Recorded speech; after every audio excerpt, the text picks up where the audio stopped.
7 ರಾಜ್ಯಗಳ 8 ವಿಧಾನಸಭಾ ಕ್ಷೇತ್ರಗಳಿಗೆ ನಡೆದ ಉಪಚುನಾವಣೆಯಲ್ಲಿ ಕಾಂಗ್ರೆಸ್ ಹಾಗೂ ಬಿಜೆಪಿ ತಲಾ 2 ಸ್ಥಾನಗಳನ್ನು ಗೆದ್ದಿವೆ. ಆಮ್ ಆದ್ಮಿ ಪಕ್ಷ, ಪಿಡಿಪಿ, ಜೆಜೆಎಂ ಮತ್ತು ಮಿಜೋ ನ್ಯಾಷನಲ್ ಫ್ರಂಟ್ ತಲಾ 1 ಸ್ಥಾನವನ್ನು ಗೆದ್ದಿವೆ. ಜಮ್ಮು ಕಾಶ್ಮೀರದ ನಾಗ್ರೋಟಾ ಕ್ಷೇತ್ರದಿಂದ ಬಿಜೆಪಿ ಅಭ್ಯರ್ಥಿ ದೇವ್ಯಾನಿ ರಾಣಾ ಜಯಗಳಿಸಿದ್ದಾರೆ.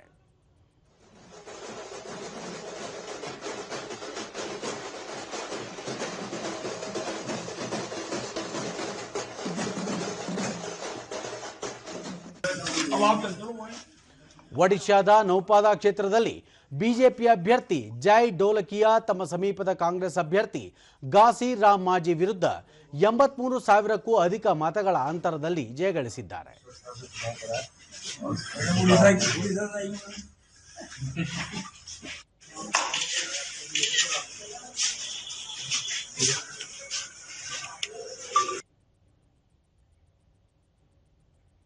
ತೆಲಂಗಾಣದ ಜುಬ್ಲಿ ಹಿಲ್ಸ್ ಕ್ಷೇತ್ರದಿಂದ ಕಾಂಗ್ರೆಸ್ ಅಭ್ಯರ್ಥಿ ನವೀನ್ ಯಾದವ್, ರಾಜಸ್ಥಾನದ ಅಂತಾ ಕ್ಷೇತ್ರದಿಂದ ಕಾಂಗ್ರೆಸ್ ಅಭ್ಯರ್ಥಿ ಪ್ರಮೋದ್ ಜೈನ್ ಭಾಯಾ, ಪಂಜಾಬ್ನ ತರನ್ ತರನ್ ಕ್ಷೇತ್ರದಿಂದ ಆಮ್ ಆದ್ಮಿ ಪಕ್ಷದ ಹರ್ಮೀತ್ ಸಿಂಗ್ ಸಂಧು, ಮಿಜೋರಾಂನ ದಂಪಾ ಕ್ಷೇತ್ರದಿಂದ ಮಿಜೋ ನ್ಯಾಷನಲ್ ಫ್ರಂಟ್ ಅಭ್ಯರ್ಥಿ ಡಾಕ್ಟರ್ ಲಾಲ್ ತಾಂಗ್ಲಿಯಾನ ಗೆಲುವು ಸಾಧಿಸಿದ್ದಾರೆ. ಜಾರ್ಖಂಡ್ನಲ್ಲಿ ಜೆಜೆಎಂ ಪಕ್ಷದ ಅಭ್ಯರ್ಥಿ ಗಡ್ಸಿಲಾ ಕ್ಷೇತ್ರದಲ್ಲಿ ಜಯ ಸಾಧಿಸಿದ್ದಾರೆ.